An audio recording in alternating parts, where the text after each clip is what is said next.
أعوذ بالله من الشيطان الرجيم بسم الله الرحمن الرحيم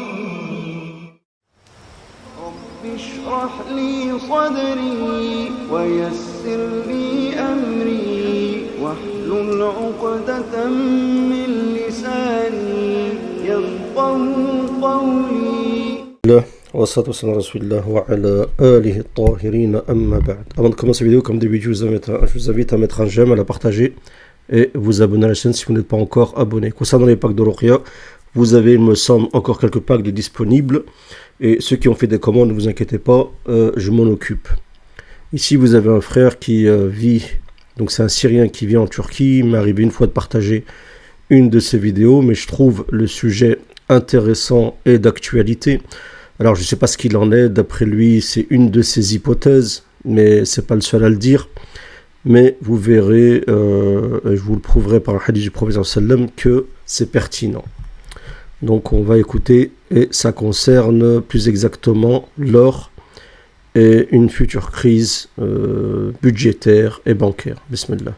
من عام 2024 لابد أول شيء أنه نلقي نظرة سريعة على سعر الذهب خلال آخر عامين ومنلاحظ بأنه بآخر سنتين أونصة الذهب ما كتير ارتفعت يعني من ال 1800 دولار أمريكي قبل سنتين واليوم أكثر من 2000 دولار بشوي كانت تطلع وتنزل ولكن بالوقت يلي الأونصة خلال سنتين بالكاد ارتفعت 10% أسعار المعيشة والغلاء عالميا خلال سنتين صار أقل شيء 100% ضربة. Donc il explique, il parle ici de l'évolution de la once d'or, d'accord? Donc c'est les 2 dernières années. Alors on sait que le prix de l'or, il n'arrête pas d'augmenter. Hein, si vous regardez ou basez, je sais pas, sur plusieurs années. Alors je suis pas un spécialiste, hein, je vous dis tout de suite. Ça m'est arrivé de m'intéresser au sujet, des moments comme ça. Donc on sait que l'or, il prend de la valeur et surtout, c'est une valeur refuge et il prend de la valeur lorsque les gens sentent qu'il y a un problème au niveau de la monnaie fiduciaire. ولكن بالوقت يلي الأونصة خلال سنتين بالكاد ارتفعت 10% أسعار المعيشة والغلاء عالميا خلال سنتين صار أقل شيء 100% ضرب 2 فواضح بأنه هناك ضغوطات على سعر الأونصة وما بدهم الأونصة تطلع للسعر الحقيقي وهذه الضغوطات تتم من خلال عمليات متعددة من ضمنها إيهام الناس بأنه هناك بنوك كبرى تبيع الذهب وبأنه ما في طلب على الذهب. Donc il dit qu'il y a des banques qui font exprès de faire en sorte que le l'once elle s'enflamme pas pour montrer qu'il y a, comment dire, un contrôle, d'accord, du prix de l'or pour pas en fait effrayer les gens. Les gens disent, parce que si le prix de l'or augmente énormément, c'est qu'il y a un problème, d'accord, c'est que c'est annonciateur d'une crise. ولكن لماذا هذه الضغوطات ستستمر حتى نوفمبر من عام 2024 وبعدها ما حيقدروا يضغطوا أكثر وحيرتفع الذهب إلى سعره الحقيقي وربما يصير أضعاف مضاعفة. لا ننسى. Donc il dit que pour l'instant ils arrivent en fait à faire une pression sur le prix de l'or, à contrôler ça, mais ils pourront le faire que jusqu'en novembre 2024. Et il va expliquer pourquoi. Il dit après ce sera plus possible et le prix de l'or risque de s'enflammer. Donc c'est intéressant déjà pour ceux qui sont dans l'investissement ou ceux qui veulent protéger une partie de leur épargne. بأنه بنوفمبر من هذا العام هناك انتخابات رئاسية أمريكية ومن مصلحة أمريكا بأنهم قدر الإمكان يحافظوا على سعر الأونصة ويضغطوا عليها وما يبين أنه في أزمة كبيرة وبأنه الدولار بوضع صعب جدا. وتحديدا هناك بعض الخبراء والمحللين وجنرالات عسكريين سابقين. Donc il explique qu'il y a les élections en novembre aux États-Unis et vous avez même des généraux qui ont fait des déclarations par rapport à ça, d'accord, qu'il risque d'y avoir une crise liée justement à l'or. قد أكدوا بأنه موعد الانتخابات الأمريكية القادمة هو حيكون المفصل. أحد الجنرالات العسكريين السابقين دوغلاس ماكريغور بيقول بأنه هو لا يتوقع أن تجري الانتخابات الأمريكية بموعدها وأنه حتصير في أزمة لا يعرف كيف تؤدي. Alors je vais remettre, c'est mieux. Donc vous avez c'est un colonel, Douglas McGregor, qui dit qu'on n'arrivera pas, donc on n'atteindra pas les élections de 2024 sans qu'il y ait des banques qui fermeront, d'accord? Donc ça rejoint un peu ce que lui il dit. الأمريكية بموعدها وأنه حتصير في أزمة لا يعرف كيف تؤدي أنه البنوك تغلق على الأقل أسبوعين أو 3 أسابيع. ما معنى بأنه البنوك تغلق أسبوعين أو 3 بأمريكا؟ هذا الأمر سيؤثر على كل دول العالم وبالتالي حيصير في شغلتين. الأولى بأنه حتكون عملية إغلاق البنوك هي إسعاف للبنوك لأنها اليوم بوضع صعب جدا جدا، إسعافها من الإفلاس، وأيضا حيؤدي إلى ارتفاع أونصة الذهب وكذلك الفضة أضعاف. Donc le fait que des banques vont fermer de manière momentanée, il dit pour éviter que l'écroulement de ces banques-là, d'accord, à titre de protection. Et aussi, ça sera le début de la hausse énorme du prix de l'or, d'accord. مضاعفة. ولحتى نشرح بالتفصيل كيف، لو افترضنا صار السيناريو اللي حكي عنه الجنرال الأمريكي وأغلقت البنوك فعلا أسبوعين أو 3، يلي حيصير هون أول شيء الناس حتبلش تخاف تتعامل بالحوالات إذا ما كان في بإيديها كاش. يعني البنك إذا منعك بأنك تسحب فلوسك أو خلاك تسحب كمية قليلة جدا، فأنت هون مثلا إذا أنت كنت بتشتري خلينا نقول بضاعة من تاجر وبتدفع له حوالة، التاجر هذا ما حيرضى بالحوالة. بالحالات الطبيعية هو كان يعني واثق ومطمن بأنه بأي وقت فيه يسحب هاي الفلوس حتى ولو ما سحبها، يعني حتى لو هو يمكن بعمره ما سحب فلوس من البنك وبيتعامل من خلال الحوالات والكريدت كارد وغيرها، ولكن مجرد انه هو نفسيا عنده قناعه انه بيقدر يسحب هالفلوس فهو ما عنده مشكله يستقبل حواله. لكن هون لما بتصير هي الازمه وهو عارف انه ما حيقدر يسحب هالفلوس حيرفض الحواله، ساعتها حتقتصر العمليات على البيع والشراء لتامين الاحتياجات الاساسيه الغذاء والشراب، وحتكون فقط عمليات بيع وشراء محليه داخل كل بلد. وحتى الماركتات والمتاجر حترفض بانك تدفع بالكريدت كارد لانهم حيعرفوا انهم ما حيقدروا يسحبوها حتى ولو بعمرهم ما سحبوا مثل ما قلنا. فاذا هون حيقتصر الامر على الكاش الموجود بايدين الناس، والكاش طبعا ما حيكفي. فاذا حنشوف. Donc il explique que les banques vont fermer momentanément de manière pendant 2 à 3 semaines et que les seules banques qui seront présentes ne te permettront pas, par exemple, de retirer beaucoup d'argent. J'ai lu un article pendant que j'ai vu sa vidéo pour vérifier, où il y a un scénario futuriste, mais c'est un scénario futuriste basé sur des faits réels, d'accord. C'est un site comme ça qui fait des scénarios en se basant sur des données réelles et qui disait que si c'est possible qu'il y ait une crise donc à partir de novembre des élections donc aux États-Unis et que les gens par la suite ne puissent retirer par exemple que 100 euros, 100 dollars, équivalent de 100 dollars par jour, d'accord. Donc si les gens ne peuvent plus faire de grands virements, ne peuvent plus faire de virements, et qu'ils ne peuvent se permettre que de retirer une petite somme d'argent pour, comme il dit, uniquement acheter ce qui est urgent, d'accord, nécessaire, comme la nourriture, voilà, les choses basiques, d'accord. Donc ça suffira pas. Et peut-être des gens auront besoin de plus d'argent, auront besoin de faire de plus grands échanges. C'est pas impossible que c'est à ce moment-là que d'autres monnaies alternatives soient utilisées. On peut penser à l'or, mais on peut penser aussi à l'argent et surtout aux crypto-monnaies. بأنه أسعار الذهب والفضة حترتفع أضعاف مضاعفة، وليس فقط الذهب والفضة بل أيضا أتوقع العملات الإلكترونية كالبيتكوين وغيرها، لأنه حتصير هي البديل. لكن لماذا هذا الوضع حيكون عملية إسعاف للبنوك؟ يعني لماذا بأنه هذه الأزمة اللي حتؤدي إلى ارتفاع الأونصة أضعاف مضاعفة حتكون بحد ذاتها هي عملية إسعاف للبنوك من الإفلاس؟ نحن اليوم بنعرف أنه أصلا البنوك لا تحتفظ بالأموال اللي أنت بتودعها كأمانة، وإنما بتستخدم أغلبها لحتى تربح وتقرض بالربا على حسابك أنت. واليوم بأحسن الحالات البنوك عندها فقط 20% من كمية الأموال اللي تم إيداعها، وال20% اليوم لا تكفي حتى بأنه البنك يسدد القروض اللي عليه. يعني لو اليوم عملاء أي بنك بلحظة واحدة راحوا ليسحبوا فلوسهم، ليس كل العملاء فقط 20% أو 20% من مدخراتهم بالبنك راحوا ليسحبوها، حيفلس البنك. ما بالكم بأنه ال20% أصلا ما بتكفي إنه البنك يدفع القروض اللي عليه، لأنه البنك بياخد من البنك المركزي وبنوك عالمية قروض بالربا لحتى يقرض نفس القرض اللي اخذه بربا اعلى. بياخذ مثلا $1,000,000 على اساس يرده 1.5 مليون، وهو بيقرضه على اساس يرجع له 2,000,000 ويربح نص مليون. Bon, là, il parle d'une réalité liée aux banques que connaissent ceux qui sont dans l'économie.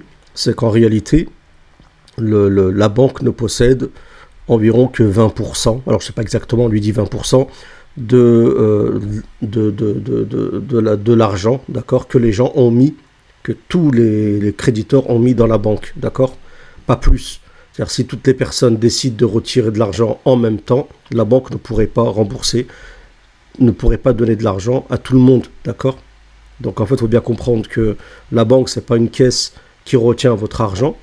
La banque est une caisse qui utilise votre argent et vous permet de vous en donner une partie. Elle n'est pas capable, c'est pas possible aujourd'hui d'aller dans une banque et de retirer tout l'argent que vous avez comme ça aussi facilement. D'accord ? Parce que si tout le monde faisait ça, bah, la banque tout simplement elle coulerait. C'est ce qui s'est passé avec des banques. On l'a vu, je crois que c'est l'année dernière aux États-Unis. Je ne me rappelle plus c'est pas la Silicon liée à la Silicon Bank ou Silicon Valley Bank, un truc comme ça, si je ne me trompe pas. Donc la banque elle n'est pas capable en fait de non seulement déjà de payer ses propres dettes qu'elle a, parce que elle fait aussi, elle est endettée par rapport aux banques centrales, et cet argent, ben, elle l'emprunte avec aussi un intérêt, d'accord. Donc comment pourrait-elle en fait rembourser, donner l'argent à tous ceux qui ont des comptes dans la banque? Ça c'est pas possible, d'accord. Ça c'est une réalité, parce que déjà une grande partie de l'argent que vous mettez dans les banques, et ben, cet argent est utilisé dans des projets, dans des investissements, ainsi de suite. Et ben, par exemple, quand les personnes qui veulent acheter une maison, par exemple à crédit, d'accord, et que la banque elle vient, elle finance cette maison-là, ben, elle le finance avec une partie de l'argent d'autres personnes, c'est de l'argent qu'ils ont dans leur compte. Donc ça, faut bien comprendre ce processus. Parce que beaucoup de personnes pensent que, bah, ils disent, ah, si j'ai, je sais pas, j'ai 10 000 euros dans mon compte, ils pensent qu'il les a réellement, que les 10 000 euros sont dans son compte. En réalité, non. إذا هون البنوك هتكون فعلا طلعت من هي الأزمة أزمة إنه ممكن تفلس بأي لحظة، لأن اللي حيصير أتوقع، طبعا هذا مجرد توقع، يعني في حال فعلا أغلقت البنوك أسبوعين ثلاثة، وهو سيناريو أنا عملته بشكل شخصي، لأن كنت عم أتساءل شو معنى أسبوعين ثلاثة؟ اللي حيصير بتوقع إنه قبل ما تبدأ الأزمة البنك حيشتري بالأموال المتبقية من اللي أنت أودعتها عنده أونصات ذهب، يعني لنفترض إنه أنت حطيت بالبنك 10,000 دولار. قبل ما تصير الأزمة كان البنك ما عنده مثل ما قلنا إلا 20%، لأنه هذا المبلغ ما هو كله متاح، يعني عنده فقط 2000 دولار. البنك اللي حيسويه بهالحالة ها، مثل ما قلت هيدا سيناريو أنا رسمته بشكل يعني بجهد شخصي، حيعمل الشيء اللي حيعمله بإنه حيشتري بال2000 دولار تبعيتك أونصة ذهب. لما تبلش الأزمة وأنت أصلا ما فيك تسحب ال10,000، ما فيك تسحب حتى ال2000 اللي البنك عنده إياهم والبنك اشترى فيهم أونصة ذهب، بآخر الأزمة اللي حيصير بإنه الأونصة قد ترتفع 10 أضعاف وتصير 20,000 دولار، فإذا هون هو بيرجع ببيع الأونصة اللي اشتراها ب2000 دولار، ببيعها ب20,000، صار عنده 20,000، صار بيقدر يرد لك ال10,000 تبعيتك ويبقى عنده 10,000 ثانية، بيقدر هون يسدد المستحقات اللي عليه، وهون بيكون طلع من الأزمة. ولكن الخسران الأكبر هو أنت، لأن بالوقت اللي كان فيك تسحب هال10,000 قبل الأزمة وتشتري فيهم 5 أونصات ذهب، لأن اليوم تقريبا سعر الأونصة 2000 وشوي، بآخر الأزمة ال10,000 تبعوتك ما حيشتروا لك حتى نصف أونصة ذهب. Donc là, il parle de la perte que tu pourrais avoir vis-à-vis de l'or. Et il dit, bon, c'est une de ses thèses. Il dit, il a fait des recherches sur ce sujet-là. Je pense qu'il a l'air intelligent dans l'âme, mais je ne sais pas s'il a raison ou pas, c'est notre problème.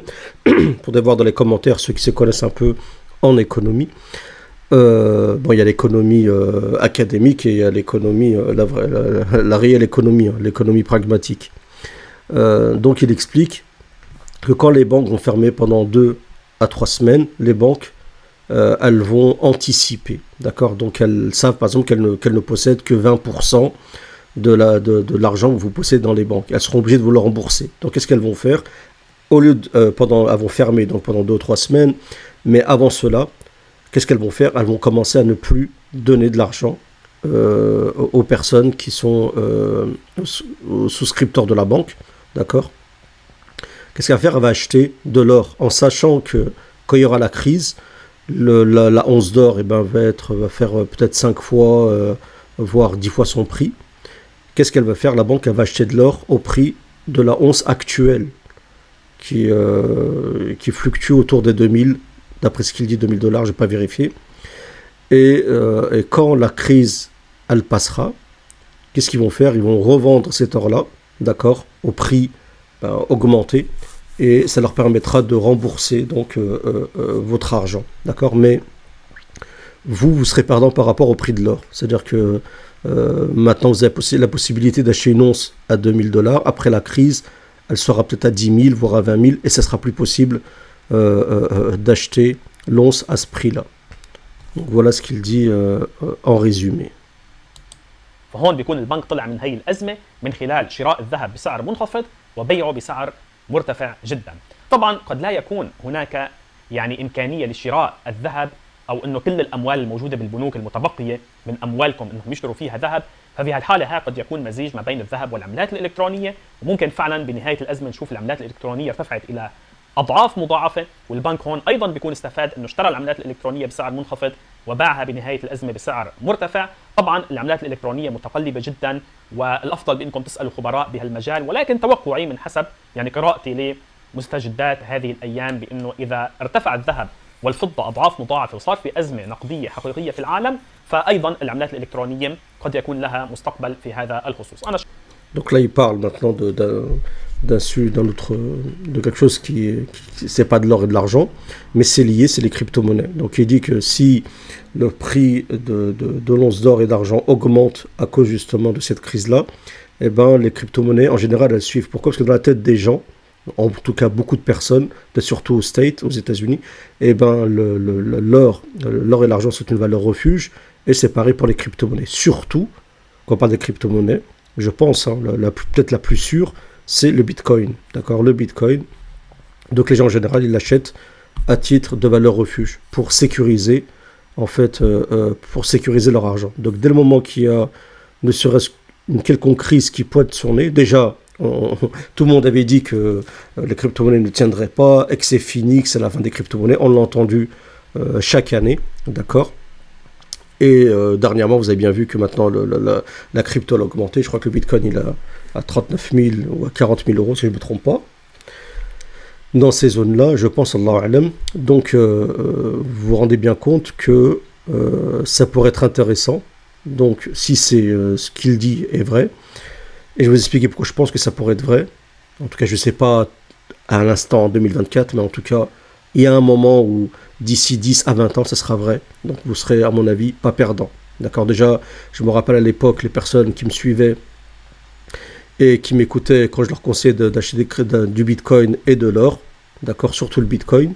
Avec les autres crypto-monnaies, c'est un peu compliqué parce que il y en a qui tiennent pas, il y a des scams, il y a beaucoup de choses. Eh ben, elles ont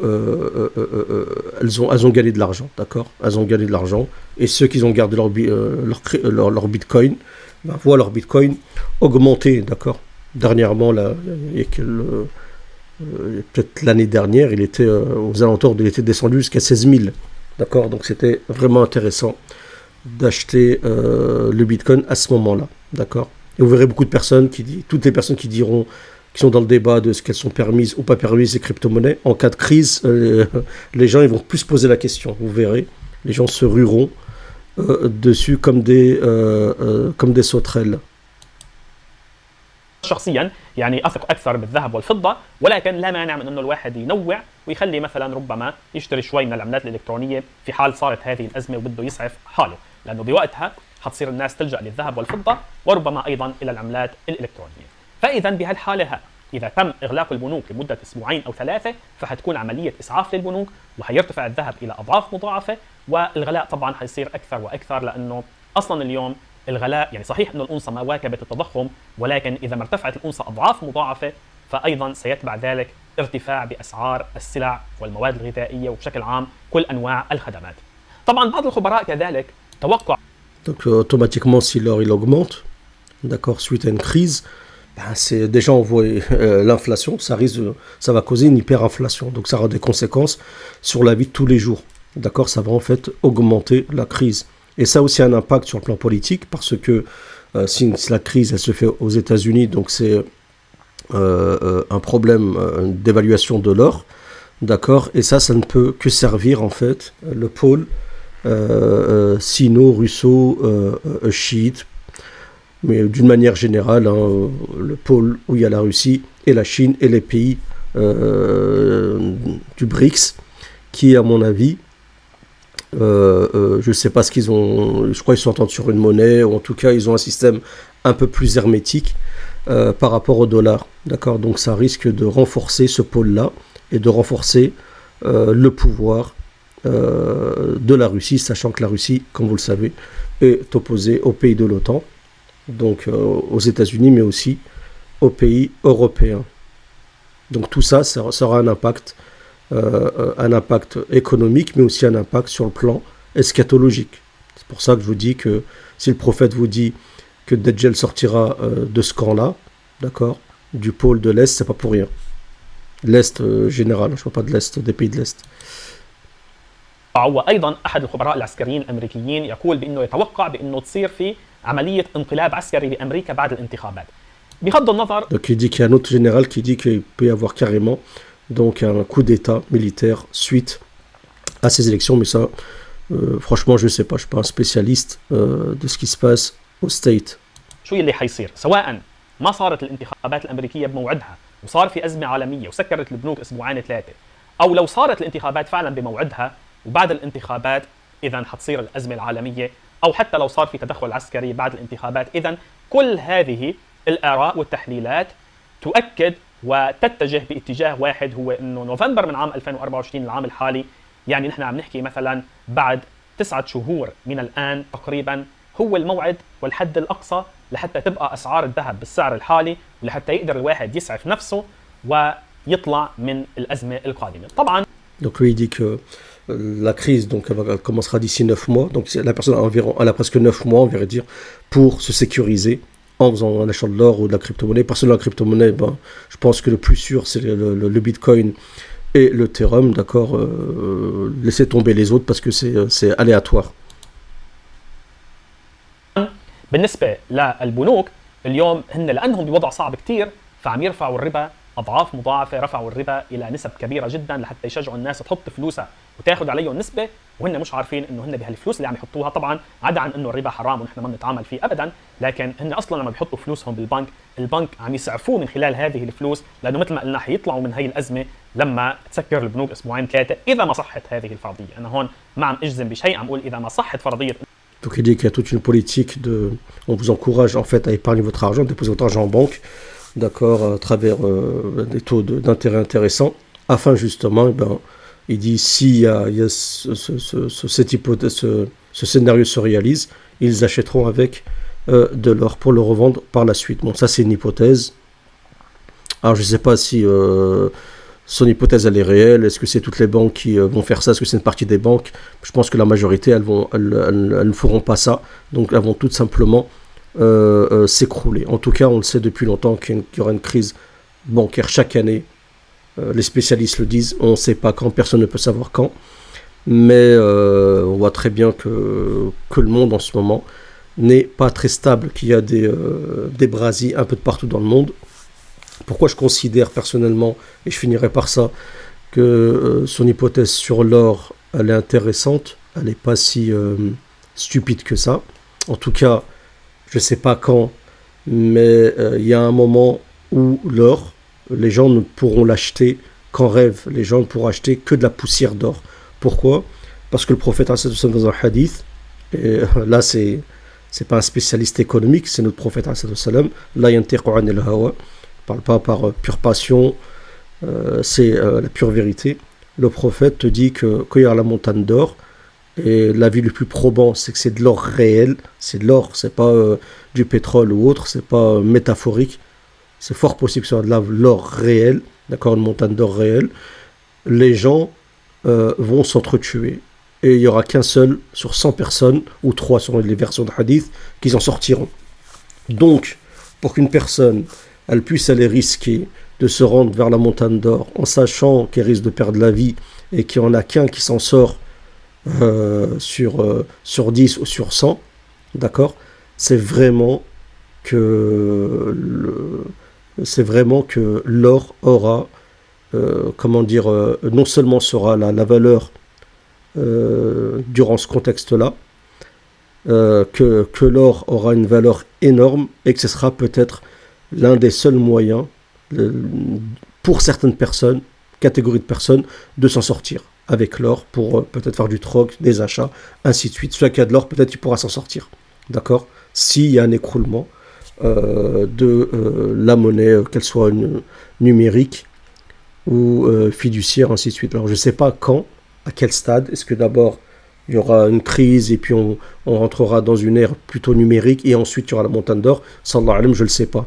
Je l'ignore, mais en tout cas, ce qu'il en ressort, c'est que je pense que la chose la plus intelligente, c'est d'acheter de l'or et aussi de la crypto-monnaie pour ceux qui considèrent que c'est permis, parce qu'il y en a qui disent que c'est pas permis. Donc vous savez qu'il y a une divergence entre les chiites actuellement. Je parle des savants actuels, parce que c'est une question, c'est une nazila, c'est une question actuelle. Donc chacun est libre de faire son choix. Voilà. Donc Allah alam, je sais pas, mais je trouvais cette vidéo intéressante. En plus, ça change des vidéos qu'on fait d'habitude et ça concerne notre réalité. Ceux qui ont des informations, je pense que vous avez peut-être plus d'informations que j'en ai. Peut-être vous avez des choses pertinentes à dire concernant ce sujet-là. Ça se passe dans les commentaires. Et bien sûr, n'hésitez pas à mettre un j'aime. Salam à tous.